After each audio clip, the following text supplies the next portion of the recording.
Assalamualaikum warahmatullahi wabarakatuh. Saya Diki Putra Saidin.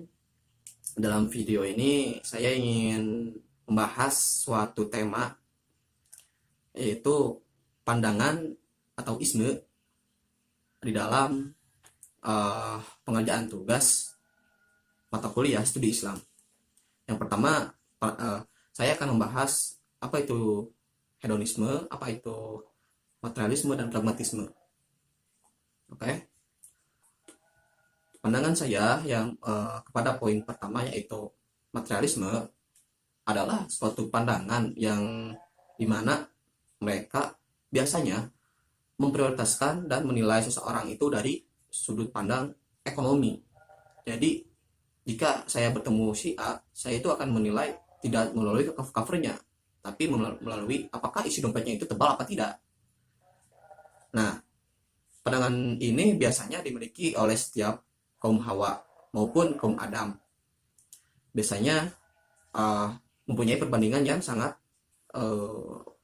berkorelasi antara kaum borjuis dan bawah dan kaum bawah. Apa itu? Jadi di mana suatu kondisi kaum yang punya banyak uang mengalahkan kaum bawah yang istilahnya orang melarat atau orang miskin. Di sini terjadi ketimpangan sosial atau kecemburuan sosial, di mana kaum bawah melihat enaknya hidup menjadi orang kaya, menjadi orang yang mempunyai banyak uang. Nah, sementara dalam pandangan ini mempunyai sudut pandang yang konotasinya negatif, atau bisa dibilang sudut pandang materialisme ini mempunyai dampak yang positif dan negatif. Dampak positifnya, kita itu lebih terbiasa dalam menyelaraskan diri, apalagi di dalam zaman yang sekarang sedang pandemik. Yang namanya uang itu pasti butuh untuk memenuhi istilahnya kebutuhan pribadi, untuk keluarga yang sedang berobat atau apa, karena obat dan makanan itu harus dibeli dengan uang. Jadi mereka itu berpandangan jika uang itu di atas segalanya. Malah mereka itu ada yang sampai mengenyampingkan agama dan tidak peduli mereka melarang, tidak melarang, maksudnya tidak mematuhi peraturan dan apa yang diperintahkan oleh Allah gitu. Akan tetapi dampak negatifnya, orang yang cenderung tadinya soleh, orang yang cenderung tadinya memprioritaskan dan mengatasnamakan Allah dan agama di setiap kegiatannya, dengan mempunyai pandangan materialisme ini, biasanya mereka tidak lagi memprioritaskan apa yang namanya ibadah dan agama. Jadi mereka itu berubah 360 derajat, 180 derajat dengan pandangan materialisme ini.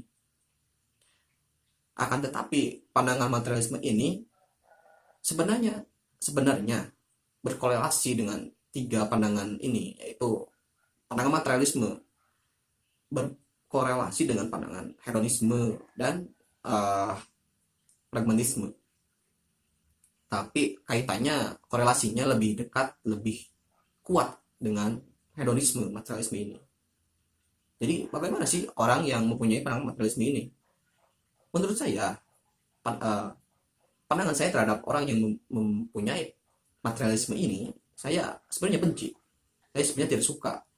Karena apapun yang mereka miliki, orientasi atau penilaian apalah itu yang mereka miliki, mereka lebih suka menilai orang itu dari kemapanannya, dari uangnya gitu. Jadi saya itu tidak bisa bersosialisasi dengan mereka. Dan yang saya benci dari mereka itu pandangan mereka terhadap uang. Mereka mengatasnamakan dan mengatas-tuhankan apa yang namanya uang. Jadi mereka itu sebenarnya diperbudak oleh uang, tidak Mereka itu dikontrol oleh uang, bukan bukan mereka yang mengontrol uang. Ada kaitannya dengan pandangan hedonisme. Hedonisme ini kaitannya sangat kuat dengan materialisme. Kaitannya tersebut bisa dibilang jika kita mempunyai suatu keinginan atau kebutuhan, kita itu lebih memprioritaskan keinginan kita daripada kebutuhan. Dengan uang yang kita miliki, dengan kekayaan yang kita miliki, kita bisa membeli apa saja yang kita inginkan. Kita yang memiliki pandangan ini lebih memilih memenuhi kebutuhan keinginannya dia, bukan kebutuhan primernya dia. Apa yang dimaksud kebutuhan primer seperti makan, minum, atau lain sebagainya. Keinginan lebih ke, misalnya, saya ingin beli HP, saya ingin beli motor, saya ingin beli TV, saya ingin beli laptop. Cenderung orang-orang tersebut, orang yang punya pandangan hedonisme, lebih memilih memenuhi keinginannya terlebih dahulu daripada kebutuhannya tersendiri. Namun di dalam sudut pandang lain juga, hedonisme ini tidak terlepas dari apa yang namanya sudut pandang atau dampak positif dan negatifnya. Dampak positifnya yaitu sebenarnya tidak ada dampak positif ya. Dampak positifnya itu mungkin kita beli barang tersebut, sudah ada barangnya, kita pakai, kita bisa dipandang oleh banyak orang. Wih, kita berasa menjadi raja, kita bisa menjadi orang kaya yang punya segalanya gitu, sementara orang lain tidak punya. Terus dampak negatifnya tapi sudah dipastikan, dampak negatif dari hedonisme ini, mereka itu lebih boros daripada hemat. Harusnya kan balance gitu, pemasukan antar pengeluaran itu harus balance. Jika di dalam per bulan Anda mengeluarkan pengeluaran sekian juta, maka pemasukan juga harus bisa diperbesar. Dan bagaimana caranya kita bisa hemat dan menyimpan uang dari penghasilan kita gitu. Terus selanjutnya ada poin terakhir, yaitu pragmatisme. Pragmatisme ini sebenarnya lebih